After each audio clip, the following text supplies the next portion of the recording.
on the sideline. When it comes to the economic front, they will be talking about trade, investment, and aid. And that's one thing in Liberia when it comes to aid.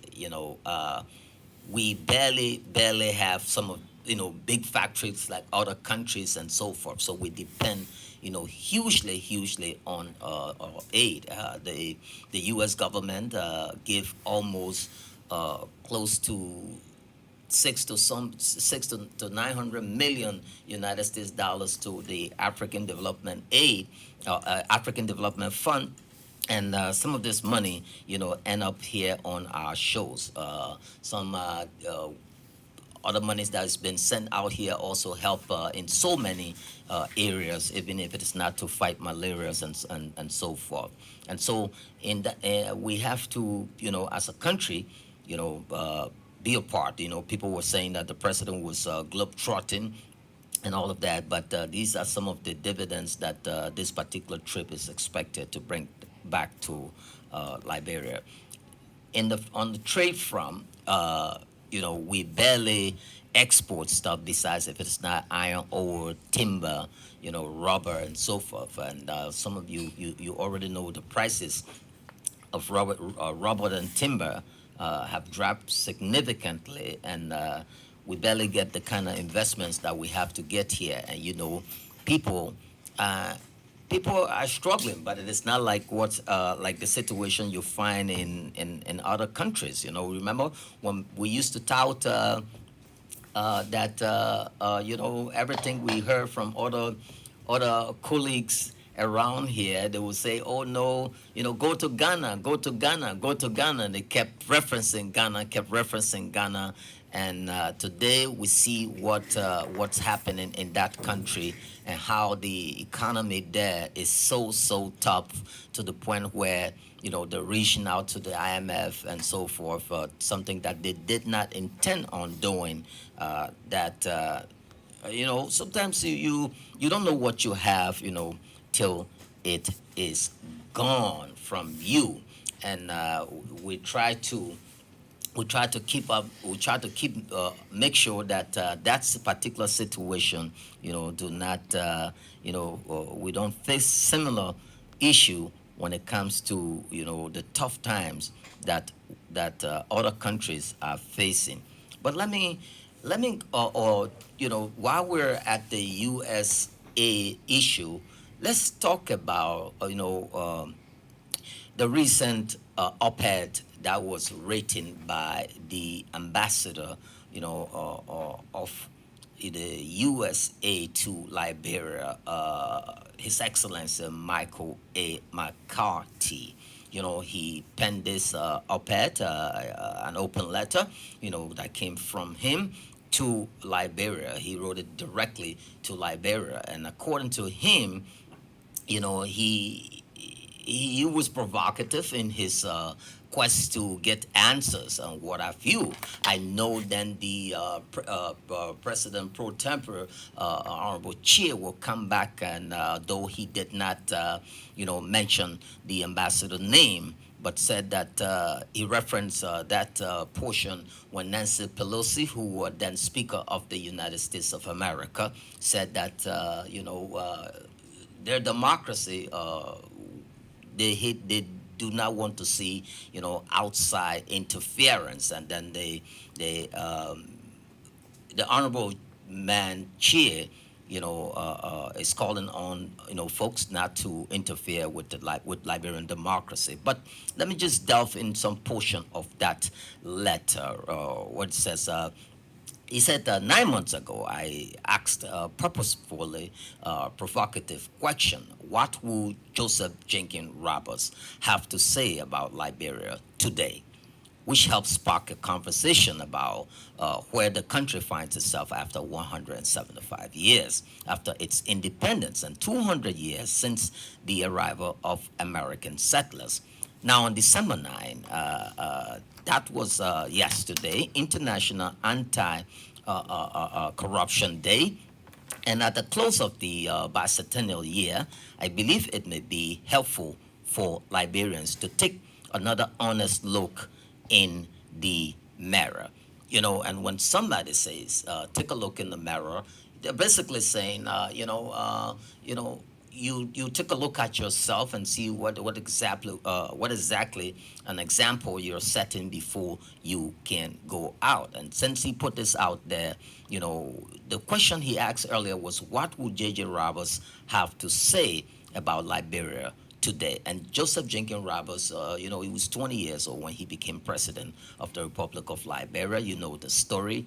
But every time this story is told, the indigenous are barely mentioned because, they, the ACS, American Colonization Society, was like a non-profit organization, that was hired for this test after, Industrial Revolution to come and see exactly what was happening in this part of Africa to do a test that will bring back free slaves. But you know the story. He would then later on, from his deputy job when Buchanan passed, he took over as the head and became the first president of the republic.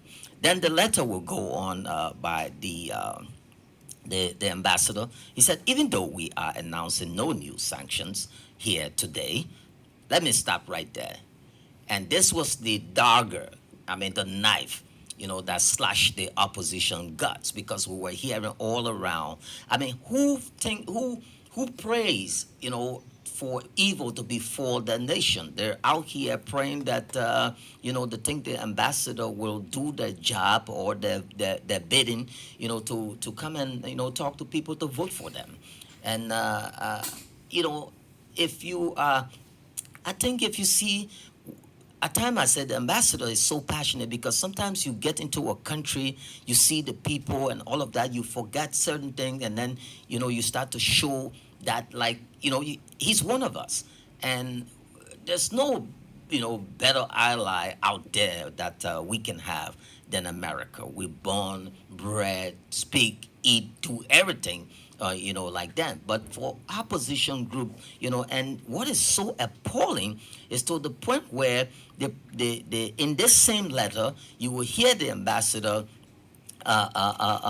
you will hear the ambassador talking about, some people are calling me, to instill sanctions onto the country, and it is our old moms and all of those people that was going to perish because, we barely produce anything, then nonetheless talk about sanctions. So when that part of the letter that was so disappointing, so disappointing, he said, even though we are announcing no new United States sanctions here today, I want to assure the Liberian people that our anti-corruption efforts remain robust and continuous, that they're going to do that.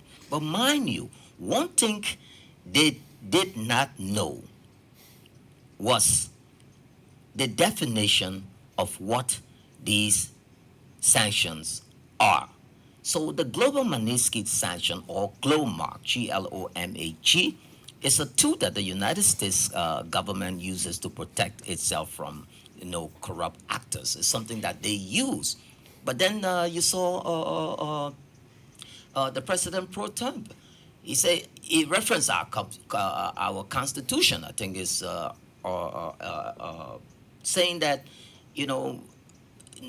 we in the Constitution, no person should be, deprived or punished for anything that they're not found guilty of.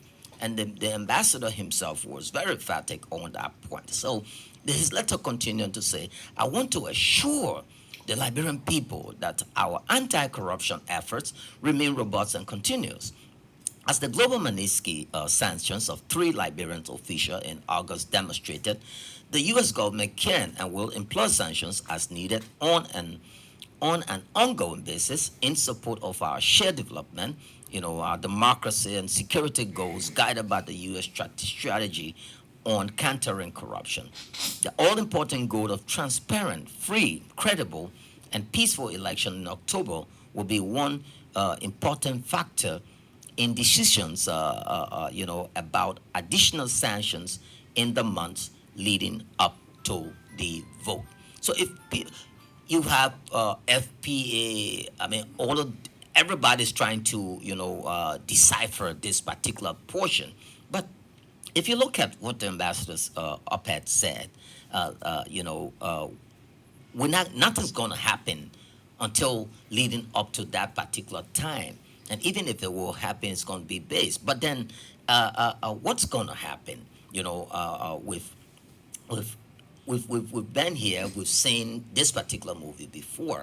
Dylan won elections here twice. They were free, credible, and and all of that. And this president, everywhere he goes, outside the country, playing with the kids at the park, everywhere. He said, look, without peace, this country cannot move forward, and there's no need of us, going back and forth. Another portion of the letter, he said, Liberians generally agree with our analysis that corruption is the primary cause of Liberia's failure to thrive.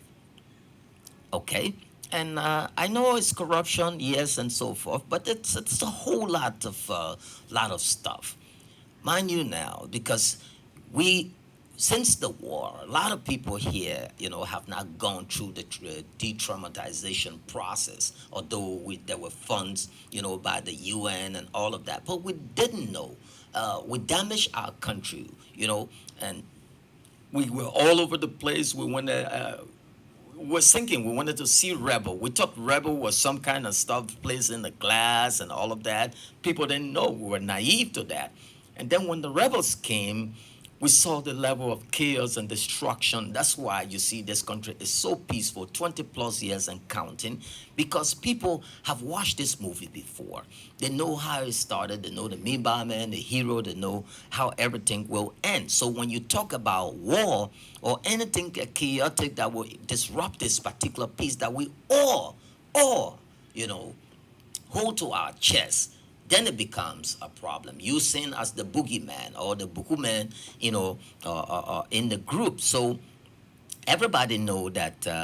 Everybody knows that that for a fact. And if you just take a look at Liberia, we when we were coming up, it was just tough to see, people just hustling by themselves. We would sit down and wait for that one little pension or salary that mom or dad would bring home. That was what we fed on. We would never go hustle because we felt that it was something. They always call you granabo. Oh man, are you selling? You don't want selling. You selling cigarette. You doing this. You better don't. You won't be young boy. You won't be this. So there was just the same way. They saw soccer player then. They saw them as grown-up boys. You ask the president. He faced a lot of that so-called slur that were placed on them. And so these are some of the things that we were going through as a country. And then let's go back to this letter. It said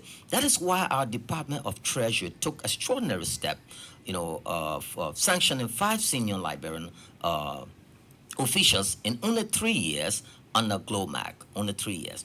This set of sanctions has led to some positive results, including the resignation of the 3 most recently sanctioned official. Now, you hear the ambassador saying these are positive results.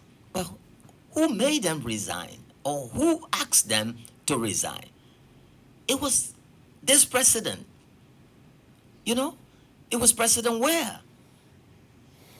And you see in the ambassador's letter that, yes, the process, made them to yield, great result. But who asked them to resign? It was President Ware, because he's like, okay, go fix go get your house together, and then once everything is okay, you can come back. But we got work to do, and let's get to this job, and this these positive results that he was talking about was the resignation, recently sanctioned officials. Not me saying it. This is coming from Ambassador McCarthy's own letter. Then the letter goes on to say, in our GLOMAC sanction announcement, Liberians have heard, unusually stark language, from the government of the United States regarding the corruption of these individuals. In some cases, Liberians have also heard response, from sanctioned officials themselves. So this is a good thing for our democracy, that even these officials, they're not mute. You know, I heard Minister McGill and everybody say yes. We are accused. These are allegations, and we want to have our day in court. If we're found guilty, and then let's if it is time that we have to do, we can do it. If it is whatever, and you heard these two officials of the U.S. they were on OK one time. It's like you can always get delisted from this. So it's not something that the way people see these things, and it is a good thing also for our country. So he said Liberians have heard unusual stark language from the government. And after these officials themselves said, it said, in the upcoming 2023 elections, however, it will be turned of the people of the Republic of Liberia to let their voices be held on this topic, especially since several of those sanctioned officials may be running for office, blah blah blah, so forth. Okay, now this is where it gets murkier with a lot of folks discussing as to, okay, who says what, because the citizens themselves, in the great United States, and the ambassador himself knows, people vote based on or certain values, certain cultures, no matter what. So a Republican will go to the poll and say, okay, yeah, I'm going there because I'm anti-gay rights.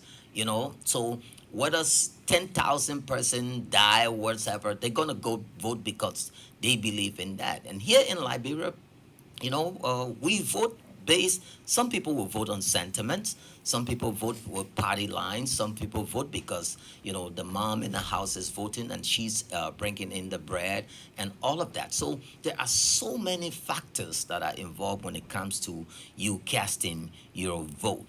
But let me just sound this caveat out to the opposition or those running, wanting to be leaders of this particular country.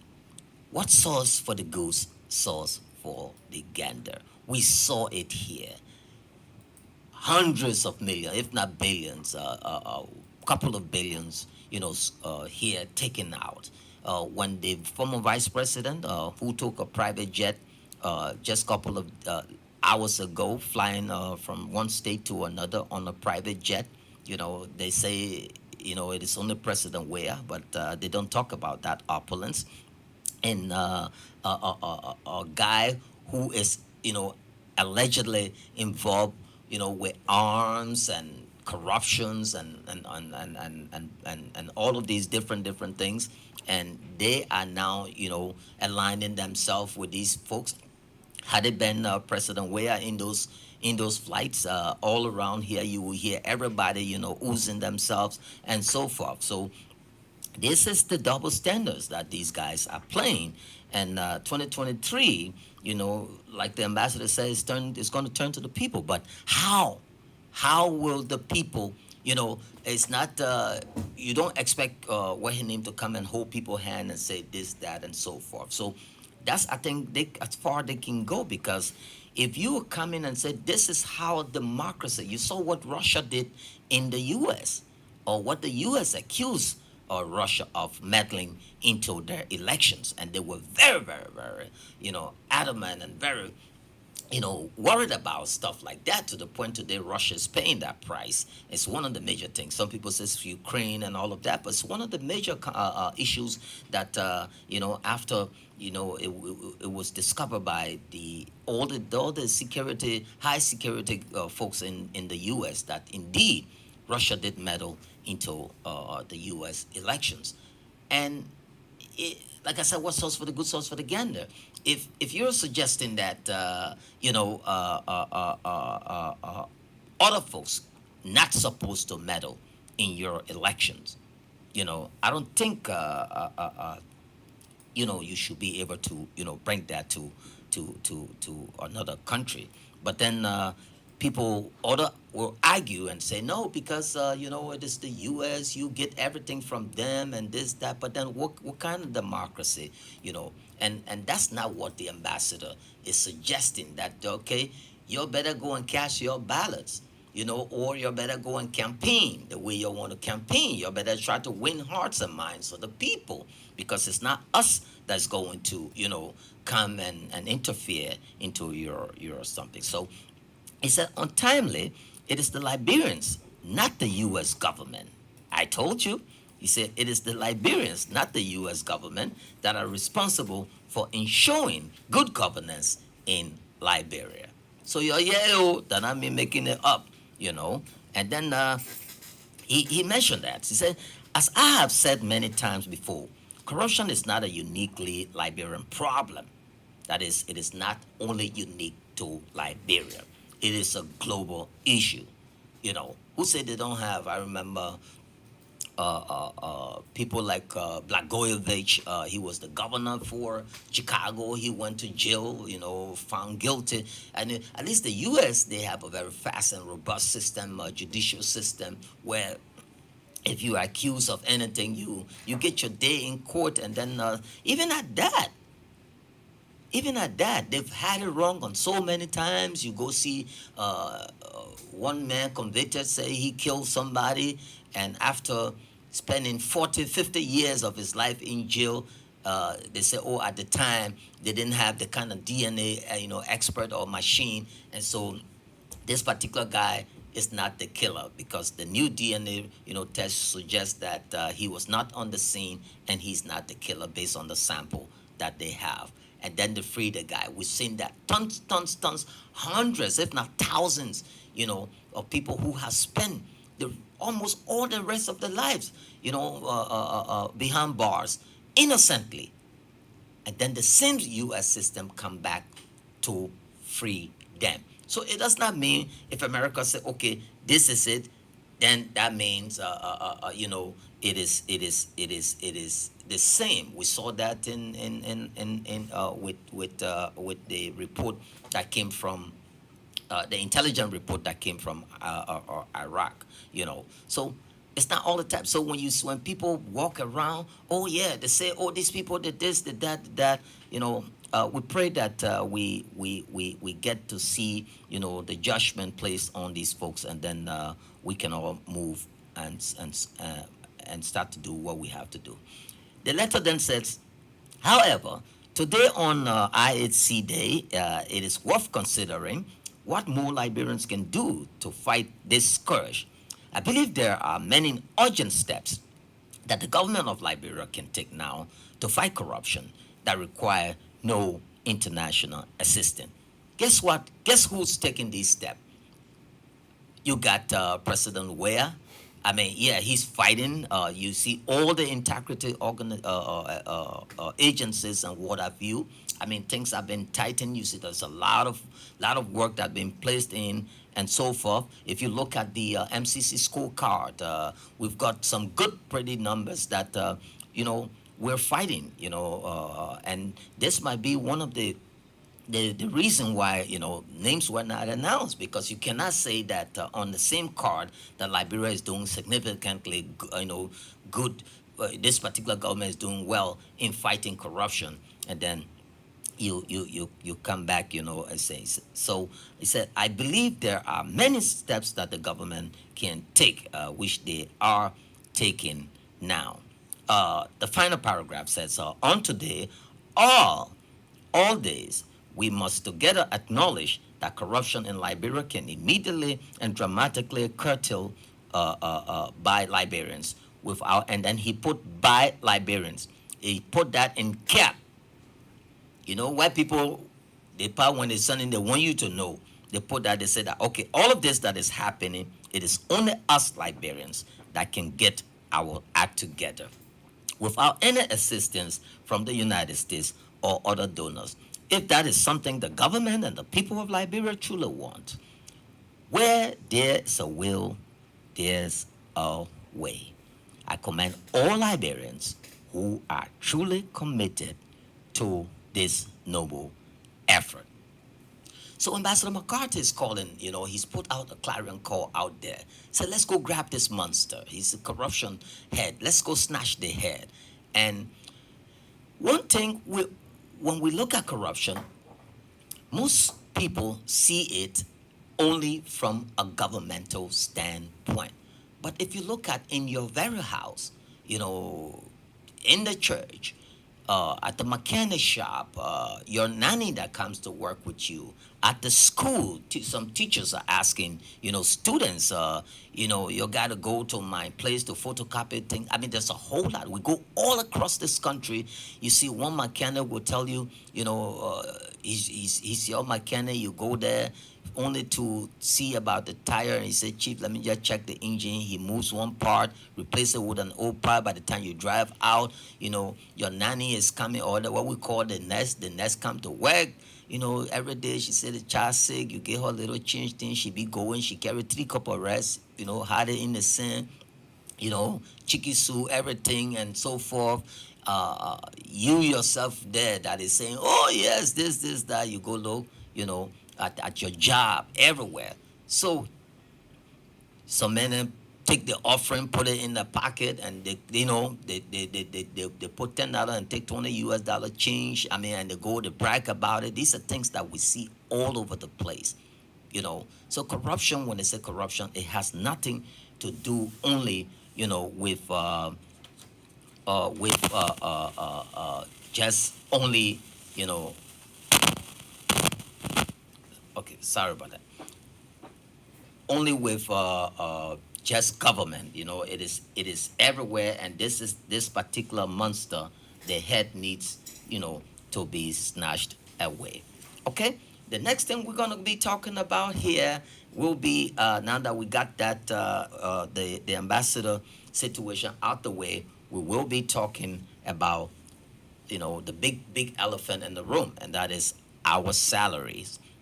Recently, the acting chairman of the cabinet, Justice Minister Frank Musa Dean, he met with the leadership of the Ministry of Finance, to carry out, he asked them to implement the president's mandate to pay civil servants, clear everybody of their November salary and December. And so far, according to Minister Toure, they are now paying civil servants for December, and nobody is owed for November. I repeat, because the minister appeared at the national legislature, I think it was before he had that accident, and disclosed that the central government, that's Minister Toure, does not owe civil servants at the ministry and agency 3 months' salaries as alleged by, most of these folks around here. And that's so disingenuous on their part that to suggest that's the same way they said the president was out of the country for 3 months. He had to take the vice president coming out and say, look, this is it. So it made no sense that, the president, it was just something that happened coincidentally. He will come back, and then he will spend 2 days, and then we'll have to fly, come back in the country, spend 3 days. And you imagine what would there be? What would have been the story, around here? So he said, okay, we'll just kill, you know, uh, uh, uh, uh, uh, uh, uh, two birds with one stone, and that's what he did. In a couple of days, he will soon be back home, and I don't want to rush that package. I will allow the president to come, before we let this real fat pig out of the bag and see when the president was away, how much money, how much in aid, development, and all of that. Nonetheless, to talk about what's coming in for this summit in couple of days. I would just say in couple of hours, and they're peddling this lie all around everywhere you went. The down to the foreign stations. I listened to BBC the other day. This call, you heard the reporter call referring to the president as a globetrotter president and so forth and all of that. I mean, ju- they've take they've taken that kind of sleazy way of doing things all the way now to the point where you know they're fighting to just get this one seat, and you cannot be a president of a country in this manner. You can't lie your way to the presidency. You know, you cannot steal your way to the presidency. You know, you cannot kill your way to the presidency. You cannot crook your way to the presidency. There is only one president at a time. And mind you, we are strong believers in this country. If you Christmas is coming, we will be the 31st. All of us will be, gathering at our various churches or place of worship, and asking God, and you as that person who's taking these lies all over the place, because there is nowhere in the Republic of Liberia that this government has 3 months salary for nobody. That's a big LIE. You know, I myself the other day I had to post, and when Minister Tua said that before the 10 they were even wanted to pay people, and that's how the same civil servants they started, crying and saying, look, don't do that to us, because how long that money will stay by the time you make it's going to be a very bad Christmas. Even paying people before the 15th, if you ask me, I will not support it, because at the end of the day, we that have these, so-called big titles behind us, they will end up chasing us to say, look, my man, my team I took, is gone. And then in less than a week, so by the 15th, if you got your salary, 16, 17, 18, 19, 20, 21, by the 22nd, you broke as joke. What you be now looking all over the place. You can't save it. It's money. Times are tough. So just since they politicize it, because most time if your salary hits the bank around let's say the 20th, people can start cashing out the 21st, 22nd, and create a system where everybody can lay their hands. And mind you, this is where the diaspora comes in. Liberia gets almost close to I don't know how much, a lot of I don't know the number, but a lot of money come into the country in the form of remittances.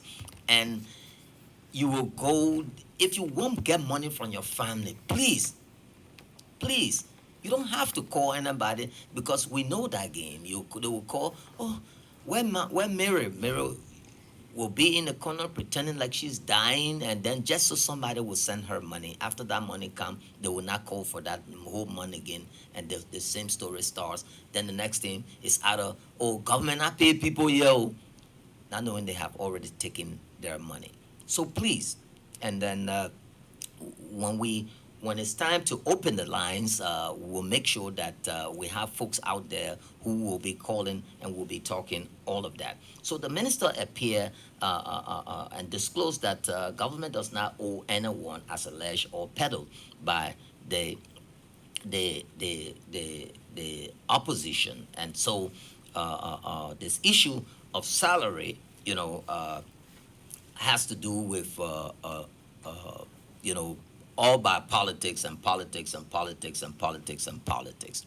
Another issue also that we've talked about, or that we saw happen over the weekend was our dear brother uh, Alexander Cummings' endorsement that backfired.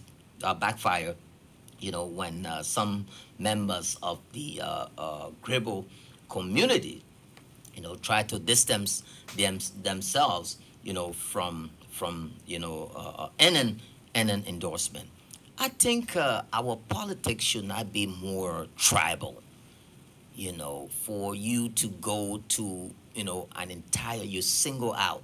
So you're trying to say Gribble people don't support Wea, Gribble people don't support Puaka, Gribble people don't support the other tribe. We know what tribalism does in our country, what it has done. I'm from Grand Jita. My mom's crime, dad, came from Ghana, had us here, spent all our time here. And, when the war came into Liberia, they didn't care about, whether whether you were part of the government or everything. As long as they knew you came from Grand Jita, you were marked for death.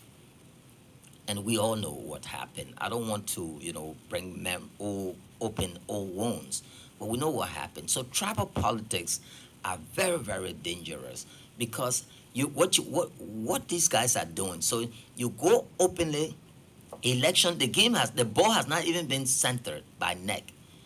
You go and take a whole tribe. You pay a few persons there.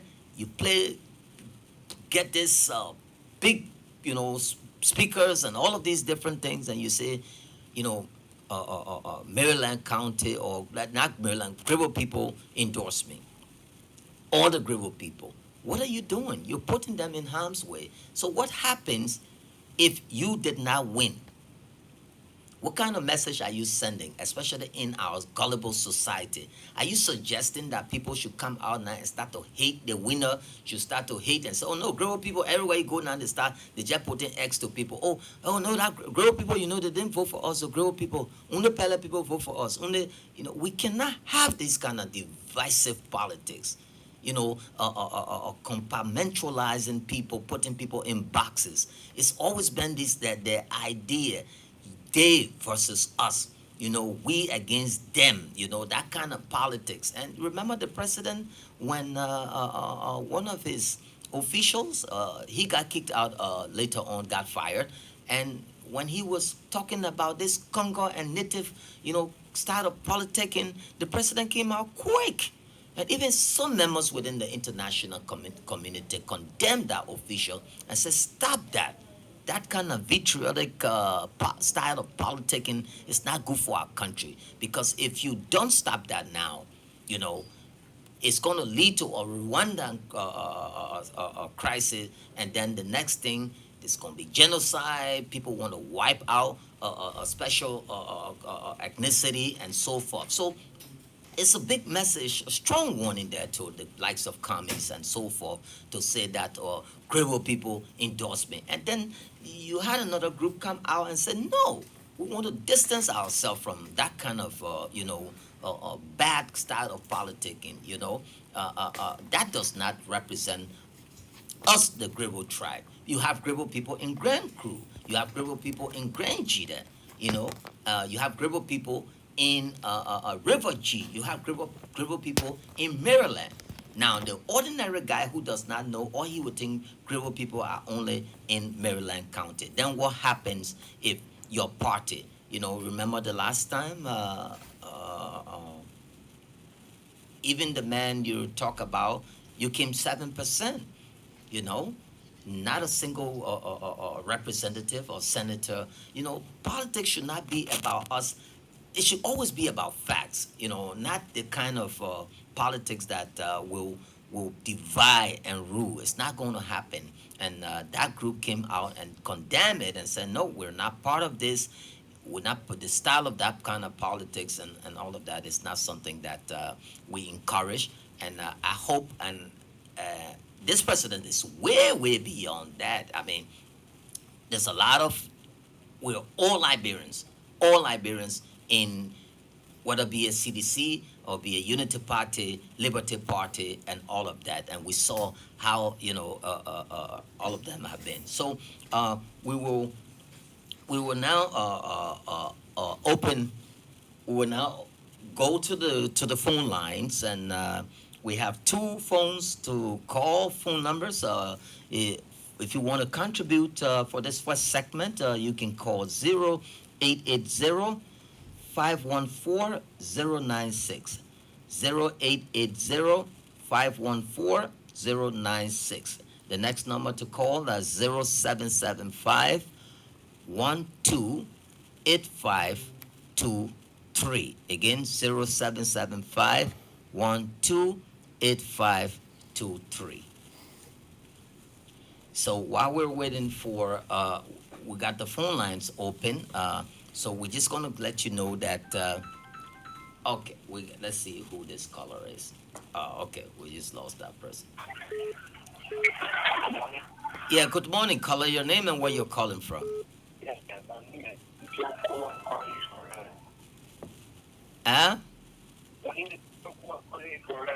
Okay, go ahead. Make your contribution. Yeah, I just want to say, good morning. I think they have a hard pace. They're really, Hello? I'm living in the school house. Please, Mr. Bo.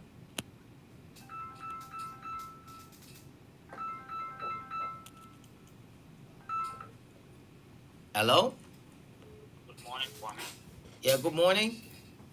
My name is Kwekwe Kima. Yeah, I'm speaking Kwekwe. from Eco Street of Precise. Okay, Kwekwe, go ahead. Okay, let me just bring you. First of all, thank you for the program. I admire a whole lot. Or let me just bring you to something.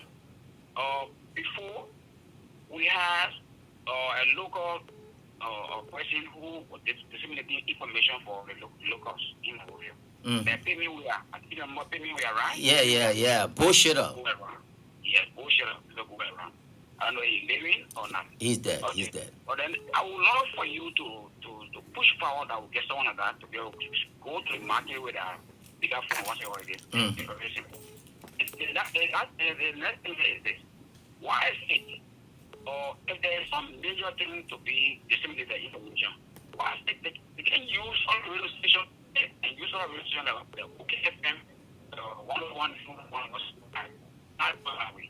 If there's something happening, let's clear our people's salary. The people's salary.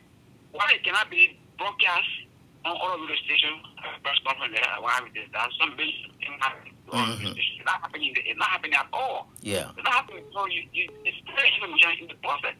So it wasn't meant as who have is there. It's already disseminating the information. So now information will be spread through other medium. Right. So are they banning the ministry from going to that station? So I want you to please ask the question and please intervene. People want to get a message. Even if it's bad, they want to get it. It is good. Right. They want to get it. Right. We can move forward. Okay. This is Kogokima again. Thank you. Very much. So bring back to me where.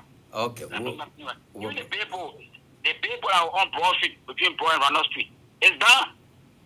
We should go up there and get information. What good information about? We'll get it from there. The factual information. That billboard is done. Okay. You know what I'm talking about? Okay. I think you know what I'm talking about, right? Yeah. Hello? Go away from your radio. Hello? Yeah, go ahead, sir. Your name and where you calling from? This is George J. Trocon calling from Sesta City in Riverside County. Let's hear you this morning. How's Sesta City?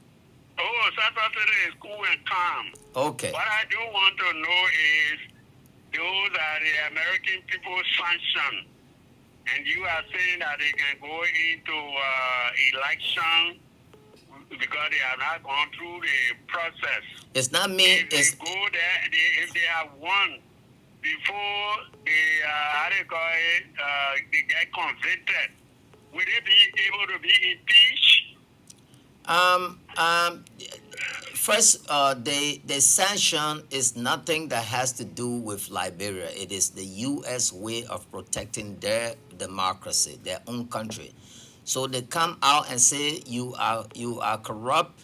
It is up to you to clear your name, and when you clear your name, they will remove you from the list. But then, but then in our country, we have our own local laws on the books. Because you down there now, when somebody say you steal, they will carry you to the police will forward you to the court. When they find all the evidence that yes, you confess that you took the thing, before they will send you to jail. But for now, these are allegations, and these officials will have to clear their names. And so You know, we hold America in high esteem.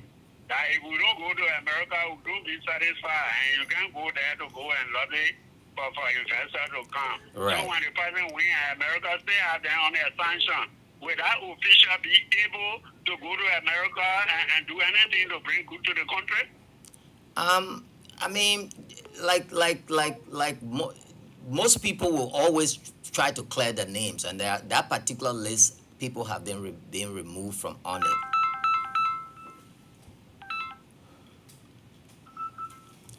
Hello? Yeah, good morning. Good morning, sir. Your name and where you calling from? This is Ed Lauren Bobo calling you from the Vakande Foya district. How's Foya? Foya, very cool this morning. Because Friday, mega hour, you are begin my day, then the 3 hour for CDC here also were in studio. Okay. So like the morning, I'm so happy with whatever you're doing this morning. Mm-hmm. We tell people that when they say sanction, it doesn't mean that like the president cannot live. There are people here, they are standing on their own sanction, but they don't worry anyway yourself. When they say you sue me and you go to claim yourself, why you sue me? For some people, they can sue them. You who sue, you now go for case. It doesn't matter. One day, UN ambassador said that nobody must hold any statement in my mouth. Mm-hmm. We believe the president, we are with all the good they may doing. We always tell people, but some of us are coming, local country, to live we are and other people, we believe that they God believes that left, like Israel will rise again. Today, when you move with freedom way to bring Monrovia, it will not easily challenge. If you can't live from Monsolado, between 4 years, we bow. Kwame, let's pray God that you're doing, God will give you a long life so you don't have a second time. Thank you so much. Let me ask you, what's the situation on the road there to Foya now? Actually, because I saw people yesterday, I saw two enjoying the garden, they're closing the pub hole. But today, when you look at the one corner road during that incident, when Chico went home, they went before, you put your attention that you hear. We used to use Modoba to go banger. But now the opposition pretend to be like that, the thing will never happen and will not be successful. Mm-hmm. That's the only thing that I will tell them when that boy says, why you all preach on? Come to the city. What are people talking about in Lofa? Like, what's the main? Yeah, they say that have never called the way we used to move with freedom and the government not doing anything. We told them, yeah, the government will handle everything. If a mental will enter, what they're doing, if opposition can say that their role will be called for everyone is that too. Today they see the proof. We know that the problem will be put and government will not be paid to go campaign passing with freedom. Now that duty for the government will not happen. Mm-hmm. We believe that the government will do it for us. Thank you so much, that call. Thank you so much, Kwame. Okay. Hello? Hello? Hello. Yeah, go ahead. Your name and where you're calling from. This is William B. Jabba. I'm calling from Sino. Yeah. Specifically Greenville City. Yeah, go ahead, brother. Okay. I just want to be grateful. I will continue to applaud ELBC for their work, for their job well done. Mm-hmm. Keeping our people informed. East. We even the only people that see in the government good work, we take from people. Right. So, let me just make my input on the ambassador saying, the ambassador always want to balance things, and I love that. Yeah. That's why he said yesterday when I fought Trilo, and lesson is not judgment. Mm-hmm. It's not a verdict. America always fought to protect its very self. Right. And today, you see America today, because of American citizens that the Chinese put on sanctions. America, they don't deny them. They get some Chinese citizens, America that's a great, they don't deny them. yeah, that's a great point. There are So some. why is it in Liberia, because you heard that they put sanctions on your child, you walk off, no, he wants to keep telling people. And thank God for the clarity. Yesterday, the sanction is all about defending America's interests. Yes. It's not about Liberia. Things to do their own laws to convict people. If they feel they got case against people, they take them to court. That is one. Number two, look, this government is the only government I know so far in my year. I'm turning 48 on December 25th. Mm-hmm. In my whole year, all the time, I got to know things. This government is the only government I'm putting effort when it comes to development outside the capital city. Wow. Many people overlook those things, but we know those things. So then when it comes to road connectivity, the action, the zest, to see that our power road stop. We're going to keep this president because he means well. So my brother, I said thank you. Let us keep it up. We still encouraging ELBC and even the government, people that in authority, to start to support people in a rural area that they know that informed. Mm-hmm. To propagate the issue for the government on private local radio station. And I'm one of those that always pray for that. So I'm once again William B. Jabba coming into a proper public. Thank you for the time. And you struck a serious point, because I remember the Chinese sanctioning Nancy Pelosi and other U.S. officials, but America will not say yes. Our citizens are guilty of what you're saying. Yeah. Hello. Yeah, good morning. Your name and where you calling from? Yeah, this is Peter Lane. I'm calling from Congo Town. Hey, Peter Lynn, how are you? Fine, thank you. And let me say thanks for the show this morning. Mm-hmm. You know, I quickly want to talk on two issues I just talked about, right? And number one is the issue of the salary. You know, I listened to one, I think, local radio station like that, and they were discussing about how the government has paid, November, October, and November salary.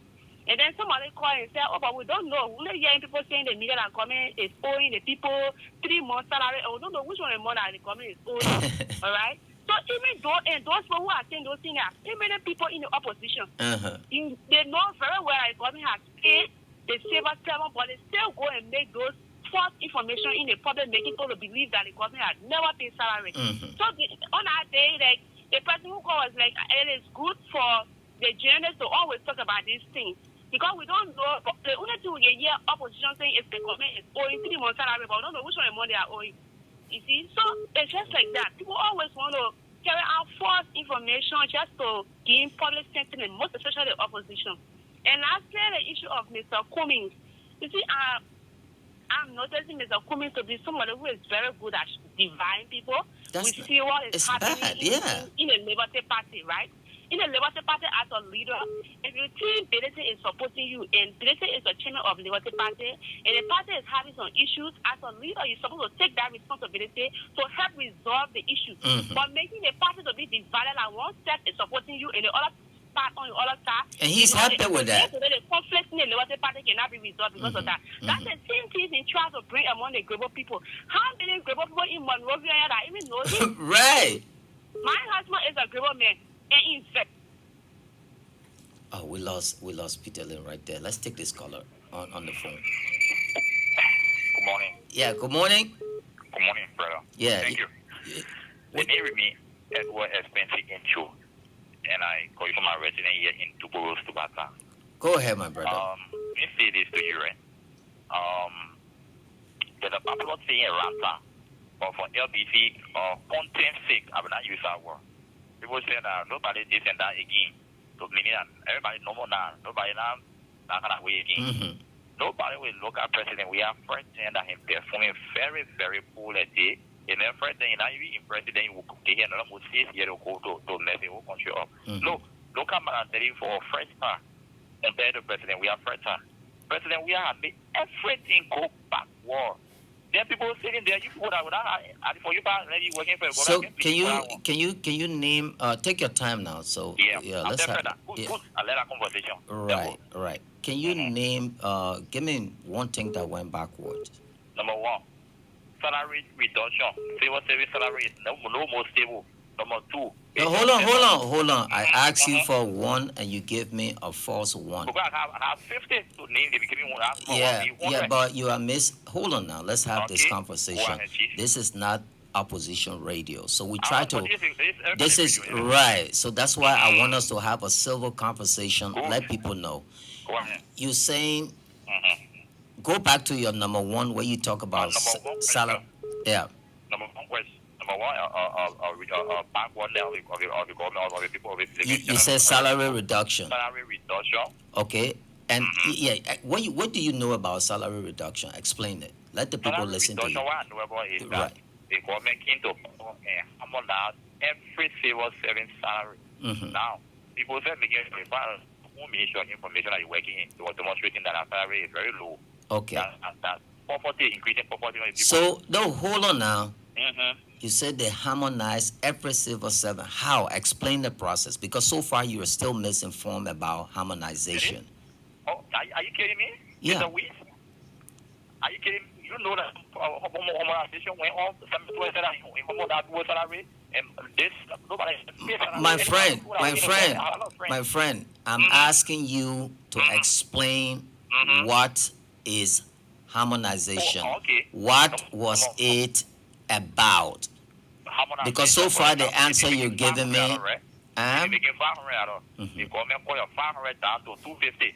If you're making 1,000, they put 1,000 down to 400. Okay. So that's all you know about harmonization, right? And that's what's happening. Okay. Let me explain to you Now that you talk, I talk. You talk. I give you. I'll let you Right. conversation anyway. Go ahead. Right. Right. Harmonization is not what you're saying. You're misinformed. Really? Yeah. Let me explain to you what it is. Okay. When something harmonizes, Uh-huh. it goes in the same order. That's why they Uh-huh. say harmonization. We dance the same in harmony. Uh-huh. Right. We're going with the same melody, the same flow. Okay. So if you down there, you are a click, Uh-huh. and I am a click. Uh-huh. During Ellen time, you will make $100, and I will be making $20. Although two of us have the same position, so it will happen all across. And if the boss did not like you, are you there? I'm listening to you, Christopher. Right. If the boss, and when I finish, then you come in. If the boss did not like you because they had something, you got your salary and then you got allowance. There were people who were taking two different type of salaries. So if the boss did not like you, only finance ministry will be paying you, but then he will not give you allowance, and so it became burdensome on the Ministry of Finance. So Thomas Tua said, if we continue like this, the country will crash, like what we see happening in Ghana now. So if John Brown is a clerk, he making $10 at Finance Ministry. When he at Labor Ministry, let him make that same $10. So it went all across to the point where even the judiciary said, oh, but the thing here, if it is their way and it's in the interest, we the lawmaker then too, we might well get on board. Although we the one calling our salary, let's slash our salary to what it name. You're laughing, but I'm taking, because as a journalist we must come out and give you. So you don't know. Actually, you are not informed. Okay. Let me just make my point. Yeah. So you see. Yeah. Hello. Good morning. Yeah. Okay, good morning. How are you? I'm fine, and you? Yeah, I'm wonderful. This is Emmanuel Tosia, the deputy spokesman for the National Response and Defense Team. You know, I am laughing. The reason I am laughing is that some of our good citizens, they allow themselves to be misinformed. And Right. You heard that guy, right? And the opportunity, the privilege, and the kind of leverage, the conducive, every environment that this government is providing. We never saw that for 12 years. Right. Imagine the kind of stable and mutual conversation you having with the brother, and yet you have come to the national. Right. We lost that brother. Hello? Hello? Yeah. Your name and where you calling from? So, let me just help you. 30-second information. I'm trying to help you get that many information. Our PSC will teach in Liberia. During early time, when early left, they were making 42,000. Yeah. They openly land for PSC. Now, 40. when they hammer now, Mm-hmm. they were making 42,000. $42,000. When they hammer now, they carry them up to 64,000. So the court there, you get around 60,000. Open your line and RBSC will teach you. They will tell you the information. Open the line. So from I understood that from 9 hours down, 9 hours now. The call open the line for teachers. They will tell you. And those are shipping. People in 45 hours US. Mm-hmm. They will have to 100 hours US. Yeah. Open the line for them. They will call you and tell you it's true. So from 42,000 to 60,000, yes, you will. Now making personally. He's misinformed. Okay, then bye. Thank you. So you see that. Hello? Yeah. Morning. Yeah, good morning. Yeah. Yeah. My name is Musu calling. Yeah, Musu, Yeah, go ahead. Yeah, calling from Bangabonga. Yeah. What I got to say this morning Mm-hmm. to the opposition, they got better. They got better even more than the past government.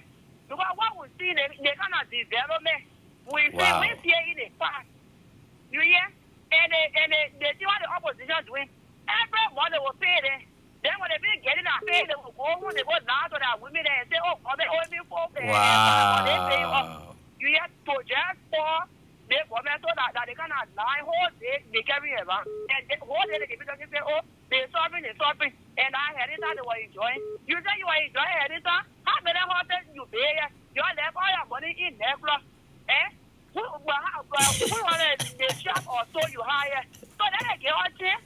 That president, we are scared of our development. He's saying our children want it. Wow. University school fee, you hear? Yep. And that is development. Yeah. And how, talking about the wax thing, how has that help you? At least you're not paying that other money now, that other burden move from on you. Oh, that's money, can you imagine? If I was to pay like 2080, my two children, they graduated from high school. And then say that I had about $110 US. And that money I took anyway, so that was happy us. You hear? A happy with the parents. So that's what they get here to there now, and they don't the line because they started the line 2080. They get people for them for them here, and nothing we see them doing. Wow. Then they see 2020 again, they see this, so they turn around, they come in 2023, they opposition, they get anything. Wow. So you heard that we take a few more calls and then let's get this caller. Hello? Yeah, hello? Yeah, your name and where you calling from, sir? Oh, I'm calling from the river, sir. River says? Yeah. Okay, go ahead. Your contribution. Stay away from the radio. Yes, I just want to inform the citizens that the thing that happening in this country, it is not correct. Because the citizens don't really know what's going on. The citizen is totally confused. So the next thing that I think we want to gather ourselves, that we don't pay no more tax in this country. Stay away from the radio. What? Your radio, lower your radio. Hello? Lower your radio. I'm far from a radio, sir.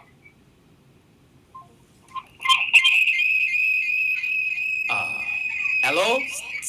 Stay from your radio. Hello? Yeah, hello? Yeah. Good morning, Blue Abaka. Yeah, go ahead. Yeah, my name is Morris Pastor calling from two communities. Okay, your contribution, sir. Yeah, bro, bro, welcome back on the show. Thank you. Last time I tried to call on your no way. Yeah, that was easy. Yeah, you know, bro, all of our country, we are all of them making all type of statement, protest for this country. You know, none of the people come from praying God to not go back because I think most of our left back. Yeah. Yeah. I like that. So, yeah, we're not thinking about any other funny thing that we think about the country. They're going in for small, let's go ahead and go in for. So, we don't want all of us to be get them a statement, go to the protest and go to the one. You know, you know, the country now was something happening, you don't go to the government talking, or two more protest, you know, all of them begin threatening remand to protect my phone, to the one, you don't go around, you don't go around the country going for. So, I want to join and come out there, let's go ahead and tomorrow again, somebody going to Saturday. But for our only war rate and machine. Yeah. Because that happened, I want to sell the whole land in there. I see here the war enter the country, so no one for the whole land. I just like this now, we don't do our order, we don't put any concrete position, we make the latest all, they bring a cock here, I will leave him back. So big is still rolling. And lastly, the new part of the government for me, like information, I'm at the point way. Yeah. On a serious note, the information don't cancel that the opposition printing out for the government come out to talk again. How we are supporting the government. Yeah. On a serious note. You know, you can very prepare for it because they can very poor to get educate also. So Google thing going on about people don't know. Yeah, other media they wrong information to people. So they get big crime for all. We'll fight. We'll ask Estelle to give us more day. You know, we'll be able to go. Welcome back. Yeah, thank you so much. And that caller right there, you heard him. I mean, that's so. Let's take this caller and then we're gonna go to the second segment. Hello. Yeah, good morning, my dear brother in studio. This is Mr. Meyer calling from Painsville Red Light. Yeah, go ahead, my dear brother. Thank you ever so much for the program, the money. You see, my brother, the thing that embarrassing each and every one of us in this country is hatred. One, it is not you, it shouldn't be, not me, it shouldn't be you. Yeah. Now, if we continue like this, misinforming people because we want to grab power by force, it will not help us. I believe the only way forward is love. We should love one another, come together as one body. This is the only way that we build our poor country. Politics in this form and manner is not good for a poor country that is struggling to build themselves up. Yeah. If we come together as one body, we make this place fun for ourselves. But if we continue to remain divided, lying to people, some people they have a light mind. Anything you say to them, they pick it up strictly. They will not analyze and know the rightful way to place themselves. So for this reason, they will go the way you want them to go. They will be controlled by you. But there are other people who think wisely. When you say something, they will look at it keenly, the rightful one there, they pick it up and use it. You're telling me John Brown is not doing something. But then I see John Brown doing one or two things. But you who there crying out, party all around line, you doing nothing. That's for all of us. That's not for us. And if you want to prove yourself that you so want good, go out there and love it. You bring in company people working, take the money from your pocket, open businesses, open company, let people work. Yeah. They will believe you. Yeah. But you're doing nothing like that. Yeah. You're passing all around, just going the place. You want to destroy the good people here. And we don't want. Wow. Okay, that's we're gonna go to the second segment. There, you heard all the scholars expressing their disgust and their disappointment. There, we're gonna go to the second part of this show. But before we do that, I forgot to give you something that the ambassador talked about. Also, he said, let me read this part to you. He said, my last point will be about Liberia financial institutions. That's another key factor. And this is so important. Why? I want you to listen if you're out there. Why, they don't give Liberians loan. They had to take the ambassador to put this piece on in here. And it is so revealing and so disturbing if you hear it. He said, my last point will be about Liberia's financial institutions. Another key factor in the health of Liberia's investment environment. So you see, our investment environment is, no investment this, and some even myself here, most of us, we're not informed when it comes to the health of Liberia's investment environment. Because what kind of country, if you're not giving the citizens loan and all of these different things,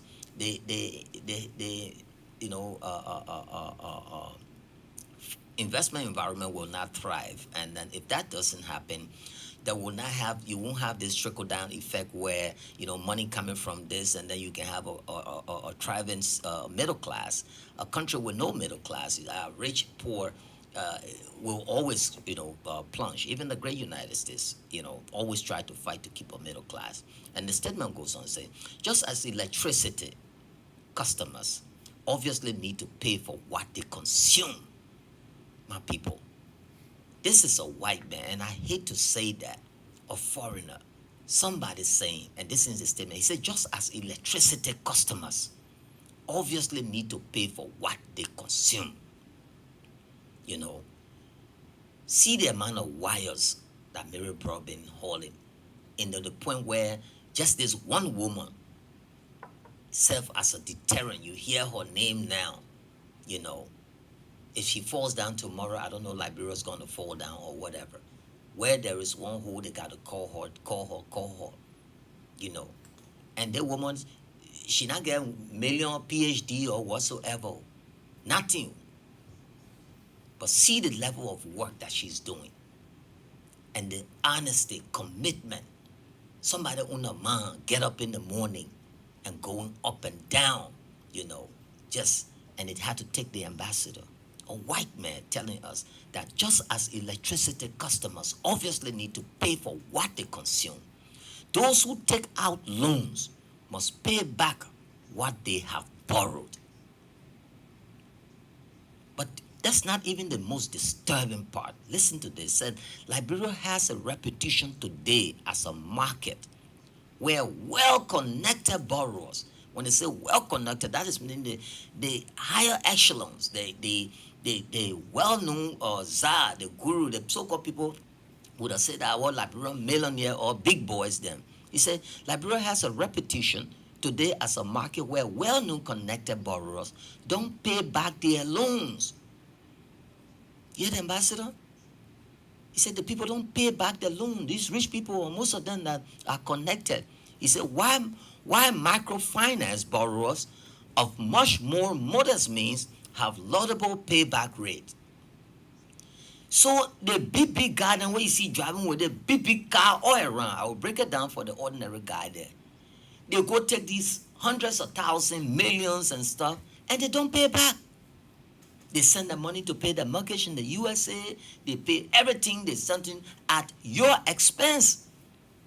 Guess what?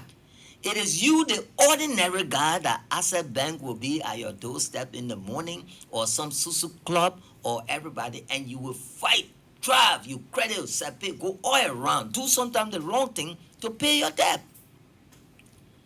And the Americans know about this. You have a laudable payback rate.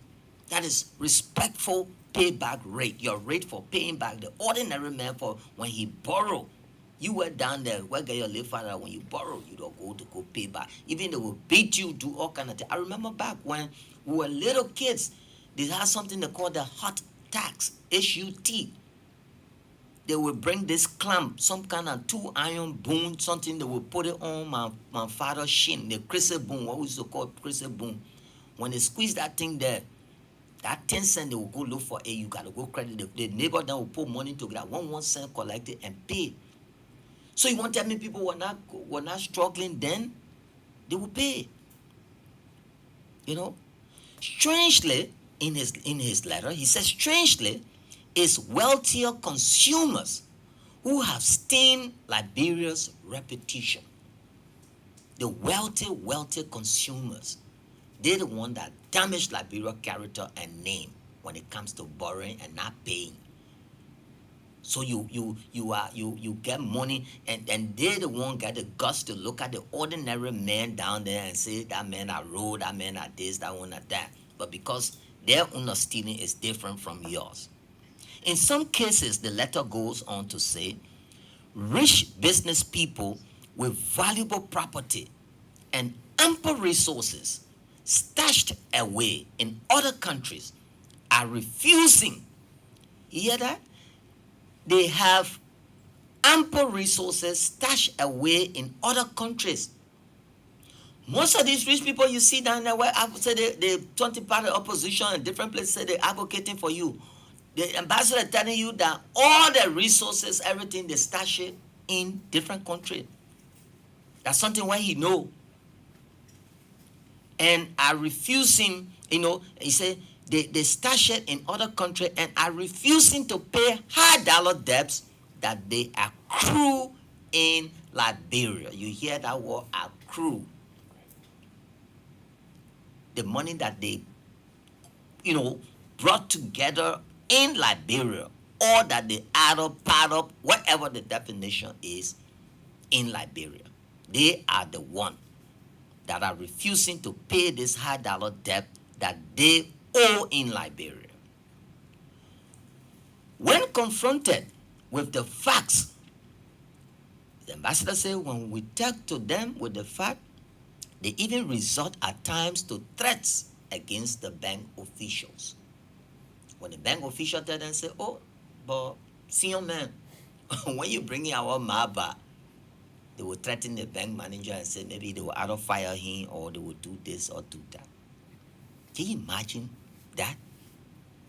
So the problem here is big.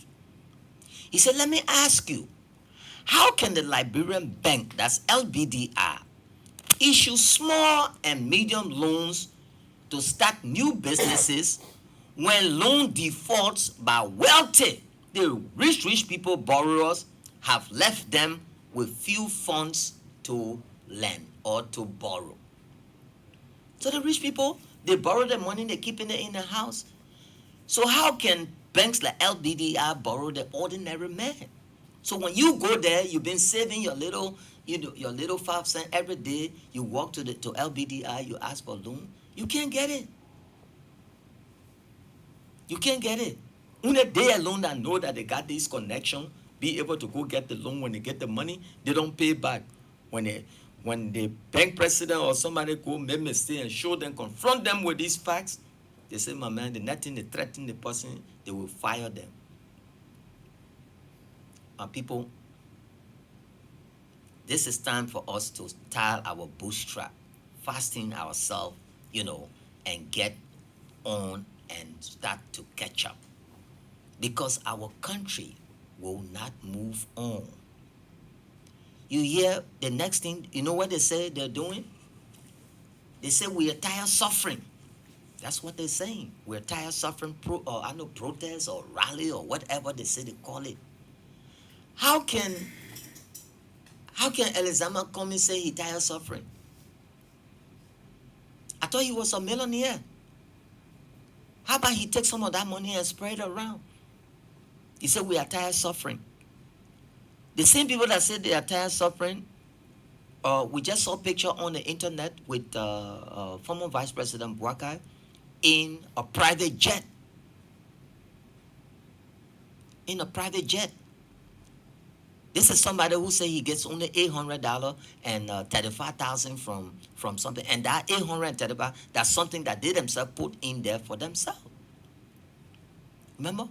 It was under this particular administration when the lawmakers then said that they wanted to get lifetime, I don't know, it's some pension or whatever.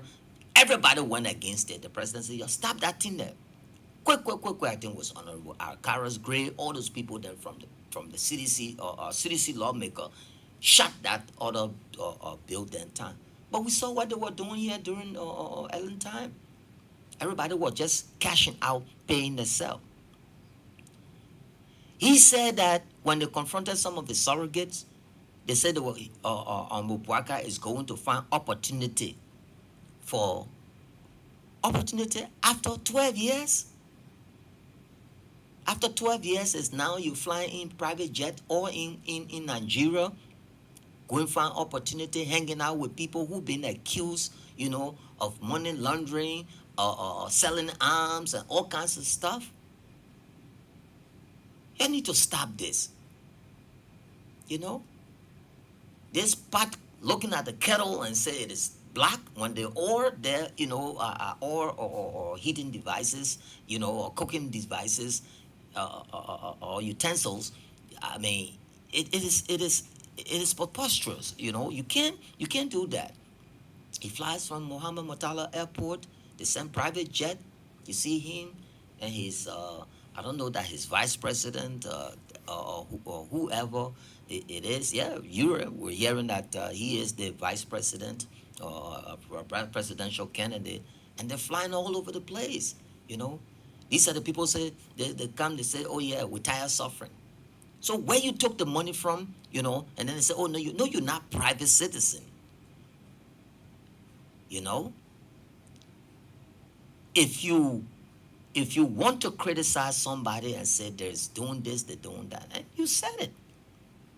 12 years, you're going to look for opportunity from where?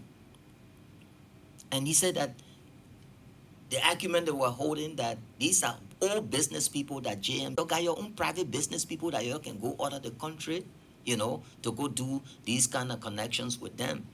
And then you leave the people. And that's what that caller said. They keep trying to lie their way to the higher office of this land.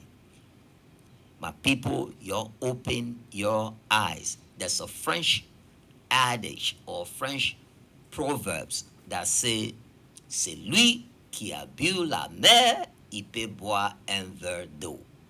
The man who did not get drowned in the ocean, one glass of water can kill him. If the glass of water is what will make him vomit the rest of the sea water. So if the ocean that you were in, where we swam in the middle to save you and bring you on shore, when we give you one glass of water, say drink it so you will be saved, is something. All these lies they're telling, they've started again. We've seen this movie. We were in this town when they said, okay, take for example, the rice issue. We all know the global situation in the world. Ukraine, all the greens and everything that is stuck there. Russia said, no, you can only move something. And Ukraine greens, the wheat, they are almost 3/4 of the world. You're not like we alone that just eat rice. So when there is no grains being shipped to these different countries, you know what they go to? They go to rice. China produces the highest, but their citizens don't eat it. They can't export. So the India and all of these people, next year, India will be the world's most populous nation on the planet.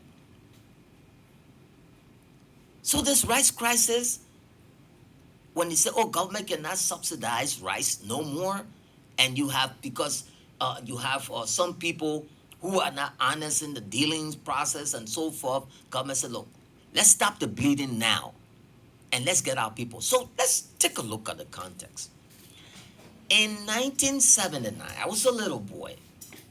So we heard Baco Matthews and everybody that came up, Larry Tokba, we heard the Ezekiel Pajabos, we heard all these different names, Sam Jacksons and so forth.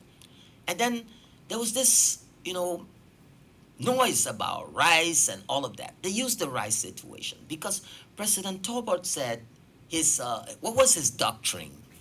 He said, total involvement leads to higher heights, and that he was calling on every Tom, Dick, and Harry to get it. Remember, we had something called Laramco shoes we used to wear at Tipote. We had also Oreo companies and all of that stuff here. Maserado Fishing Company. All of those good companies. President Tobo was trying to industrialize that whole Ghana'sville where you see they say free zone. You are not even crazy to go Bay Horse there, or they see you say you're trying to add to put shovel somewhere. It was strictly meant for factories. So the whole Monrovia you see was laid off by very smart leaders. Guess what? They came out with their political thing from different schools of thought. They came into Liberia. They poisoned the minds of university students. And those students, they rise up against the leader. We saw when students rise up. We saw that in Tiananmen Square. It happened so many places. Talk about say, you get the message. They say, no, but Allah. I think we're only 1 or 2 persons that got killed. So you won't tell me we could not have accepted those 2 lives and we lost almost close to 500,000 because the numbers, the same way where we sabotaging the census today, where everything is politics to them. To the point where some of their own people, international people called and said, but are you guys normal? Why would you want to sabotage the census? The number we threw oil around, I think say, what the population, somebody said 5 million. We have no facts. The same way we're going to, they call somebody and they say, that man a millionaire, that man broke. We have no facts. So instead of speculating, so we will put the money up front and let's get this thing done. So they poison those students' minds. After they poisoned their minds, guess what happened? There was an uprising against the Toba regime. When they tried to put them on that, they said, Toba getting the whole country, all the students there. That time, there was no internet. Every other thing, people would just go and write something like leaflets. They chunk it, we were like baby, we were like yoke. These 4 letters words, rice, R-I-C-E. because that was the first thing any Liberian child that day we used to spell. Yeah. Once you can spell RICE, you cool. And we're all about rice. Guess what happened? They say, oh, rice price, this, that, blah, blah, blah. Remember, PL480 was the Busawa rice. But then we ate, they had the Swakoko rice, and and everybody was cool. When that happened, one ordinary master sergeant heard it. He said, but then let me go free. Send a student and say this, that. Let me go free my people. I don't know what kind of freedom was it. Guess what? That was the beginning of our problem. Since 1979, the same rice thing they want to use today, I hope you're listening, what did they do? They end up killing Tolbert. They took 13 of our sons and put them on the pole and shot them on firing squad. That place today, you drive by. I remember as a little boy. Guess what? We were so naive. And I repeat, we were little kids so naive. We there with the palm touch as if it was Pentecost. We're marching, jubilating, But we didn't know it was the beginning of our troubles. People died. Though we go on to 10 years, billions of dollars given by the Americans. And according to them, couldn't account. The same monster show here of corruption started. Guess what happened? We say we want regime change again. Child stealer will come. Let's say young adults. The word on the street in Monrovia then was, we want to see rebel. And this story I'm telling you is all about rice. Rice. Everybody in Monrovia, we were so naive. Remember, when we went for refugee status, we went to seek asylum in other countries, the Guineans and Ghanaians, other people used to tease us, say, Abonya Adaye, because that was our favorite, saying in Liberia. We didn't want to go nowhere because Liberia, Monrovia was like a safe haven, a beacon of hope. It was like the New York of West Africa. You see the kind of teachers that fled here, Nigerians, Ghanaians, they all came on our shows. So, we are going to see greener pasture in Liberia. They came for the dollars. Everything was working here. And guess what? No Liberian men wanted to do certain kind of jobs. Okay? And on the door, we saw what happened. Chastity came. We killed mime. We yanked fetuses out of pregnant women. People were eating human beings, cannibalism. All kinds of stuff were happening. And those,